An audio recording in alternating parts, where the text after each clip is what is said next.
Então, o cálculo proposicional, ele visa analisar, do ponto de vista lógico, se uma proposição ela é verdadeira ou falsa. Mas, a princípio, o que é uma proposição, né? Uma proposição, ela é... O que seria, então, uma proposição?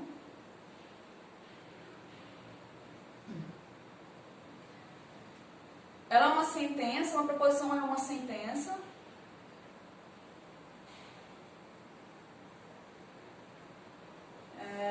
Declarativa, né? Que você declara algo. Sentença declarativa. Que pode ser verdadeira ou falsa.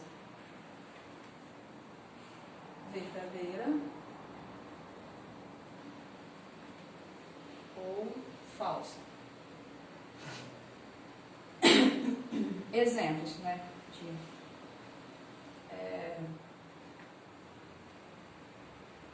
Uma sentença declarativa, sei lá, o carro, coisa meio vaga aí, mas que é uma sentença. O carro é azul. O carro de Maria é azul, o carro é azul. Então, isso aqui é uma sentença que, a princípio, eu não sei dizer se é verdadeiro ou falso, mas é uma sentença. Dependendo de qual carro eu estou me referindo, vou colocar uma coisa mais específica aqui.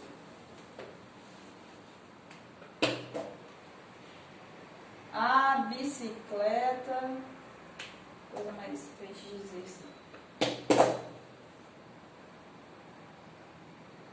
Do meu pai é azul.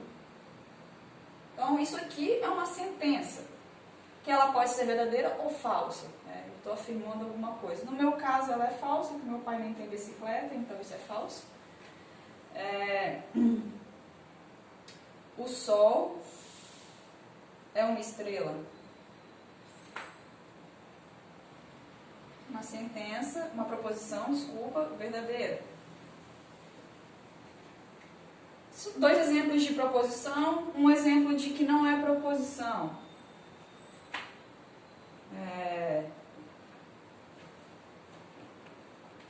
Sei lá, saia da frente do carro.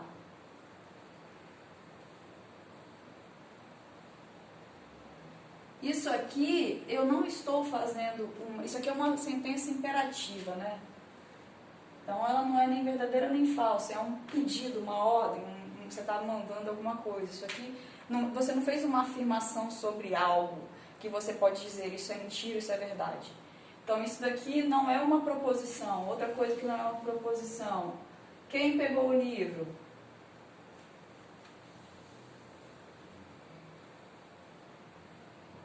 Então, isso aqui também não é uma proposição, isso é uma pergunta, uma sentença interrogativa. Então, se você quiser fazer uma relação de proposição lá na gramática, se você dissesse assim, que uma proposição é uma frase, uma oração, não é, porque uma proposição é uma sentença afirmativa, que contém uma informação que você pode dizer se é verdadeira ou falsa. Tá? Então, frases, orações imperativas, interrogativas, essas coisas não são proposições.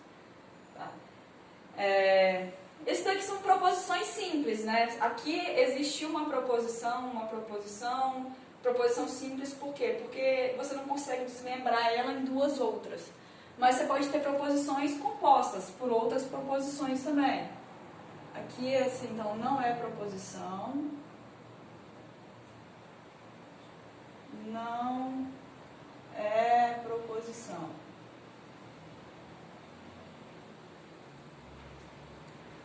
Aqui a gente pode colocar exemplo de proposições compostas.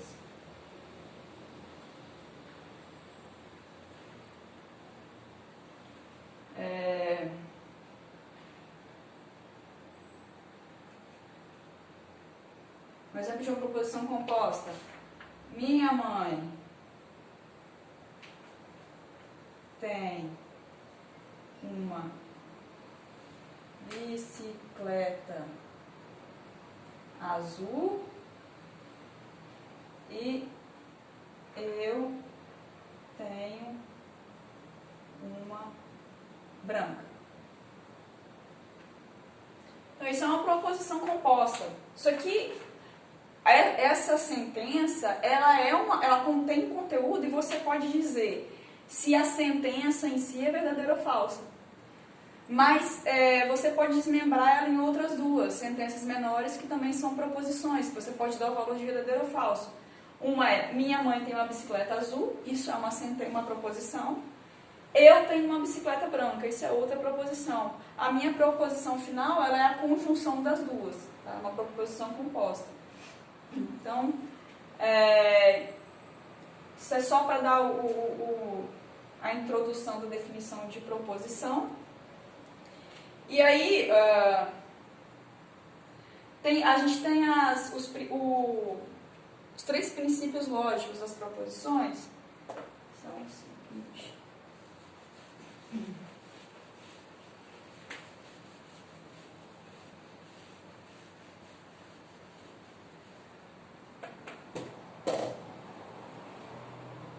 Princípios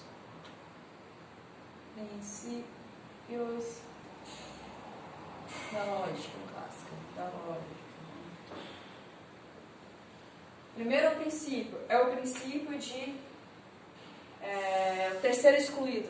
Toda proposição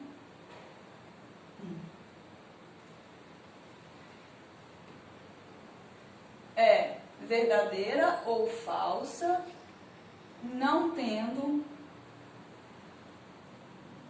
uma terceira opção.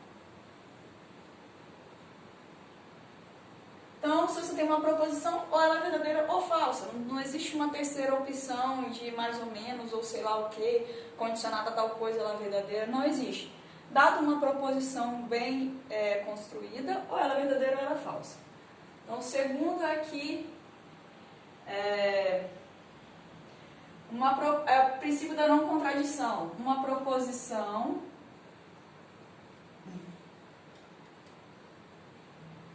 não pode ser as duas coisas ao mesmo tempo.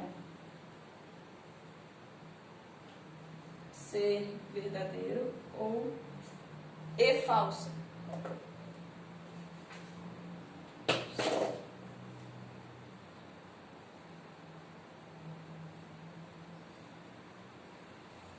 Ao mesmo tempo. Tá. Então, no primeiro caso, a gente tem que diz que a proposição sempre é ou verdadeira ou falsa. No segundo, ela diz que ela não pode ser as duas coisas ao mesmo tempo. Então, essas duas aqui, elas têm uma ligação, esses dois princípios, que dado uma proposição, ou ela é verdadeira ou ela é falsa, e não tem como ela ser uma terceira coisa, e também não pode ser as duas coisas ao mesmo tempo. E a terceira que toda proposição é idêntica a ela mesma. Tá?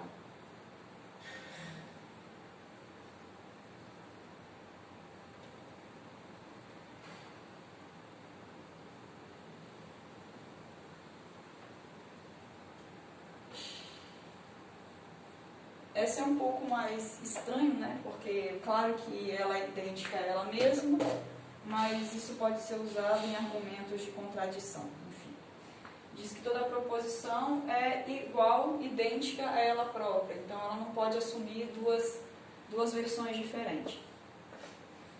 Então, tá. Esse é o princípio da lógica, os três princípios da lógica. E agora, o que a lógica matemática faz? A lógica matemática, ela visa pegar a linguagem cotidiana, as proposições na linguagem cotidiana, e estudar isso de uma forma, através de símbolos. A gente não quer ficar analisando se uma proposição, dado uma proposição, a gente não quer analisar se ela é verdadeira ou falsa, olhando para o significado das proposições que compõem ela. Ou seja, a gente não quer se importar com a composição do conteúdo humano ou científico da proposição. É isso que a lógica matemática quer fazer.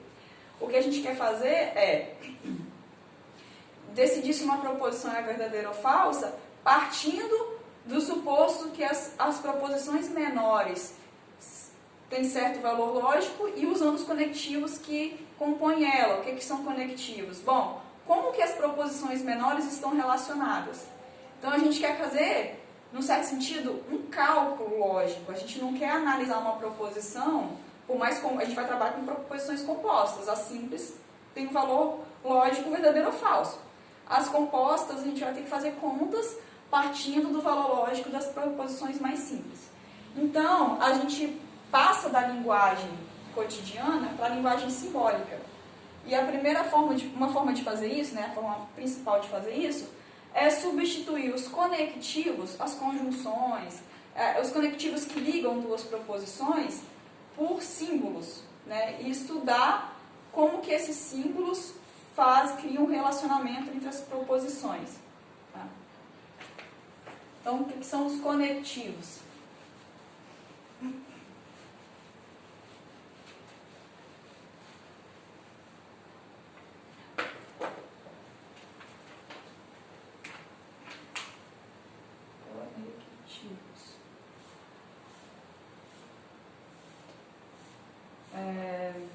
Então, na lógica,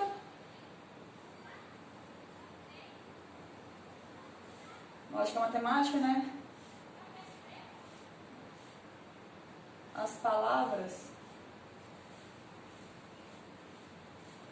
que relacionam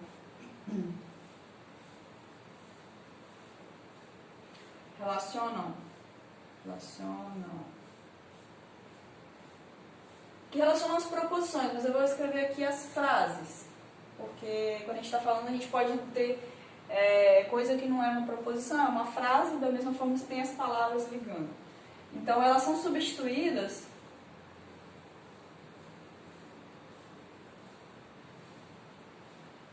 as palavras que relacionam as frases são substituídas por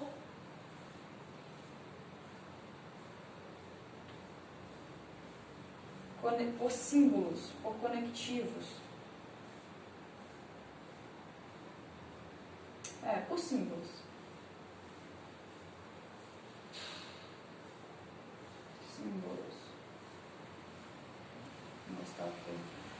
Então, quem são as palavras? As palavras, exatamente os conectivos que a gente vai substituir. É o conectivo de conjunção, e o conectivo de adversidade, ou o conectivo de condicional, se, então. Esse aqui vai criar se tal coisa, então tal coisa.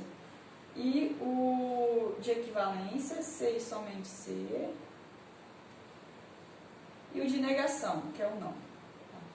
Só para listar os conectivos que a gente vai usar, a gente vai substituir esses termos por conectivos, mas a gente vai ver isso passo a passo, devagar. Então, só para dar mais um exemplo aqui, fazer mais uns exemplos de proposição que usem alguns desses conectivos.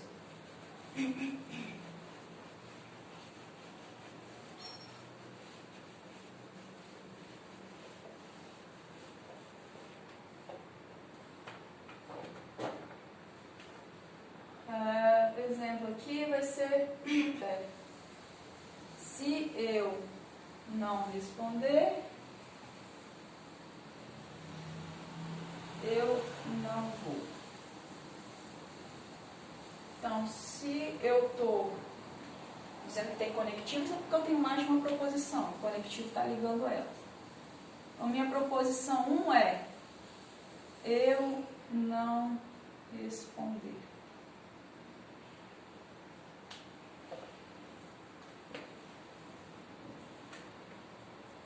Vamos fazer assim. Vamos colocar para ficar melhor, mais fácil de... Se eu não respondi, eu não vou. Se eu não respondi, eu não vou. Ou é porque eu não vou, ou como você quiser reescrever. Se eu não respondi. Eu não respondi, quer dizer. Essa é uma proposição. Proposição 2, eu não vou.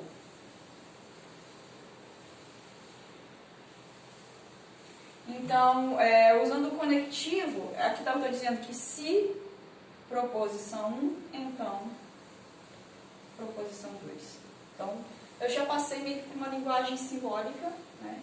Sem me preocupar com o que eu estou dizendo aqui, o que eu estou dizendo aqui, mas esse aqui é o conectivo que está ligando as duas proposições. A gente vai substituir isso por símbolos também. Tá? Um outro exemplo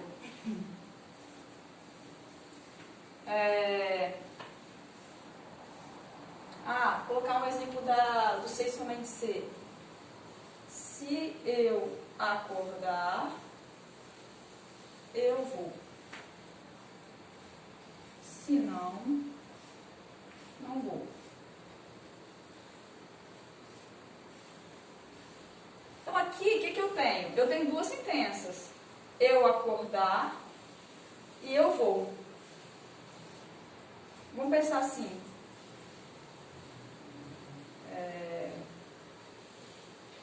Isso. O eu acordar fica estranho, né? Vamos pensar no eu acordei, sei lá. Esses exemplos não estão... Deixa eu substituir esse exemplo por causa do verbo. Eu vou trocar um que não tem por causa do tempo verbal. A gente não vai ter esse problema, tá? Porque a gente vai ficar analisando o sentido das frases. Mas eu vou colocar outro exemplo aqui.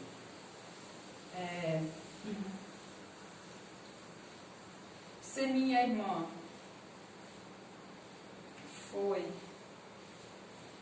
ao mercado, eu fui à padaria. Se ela não foi, eu também não fui.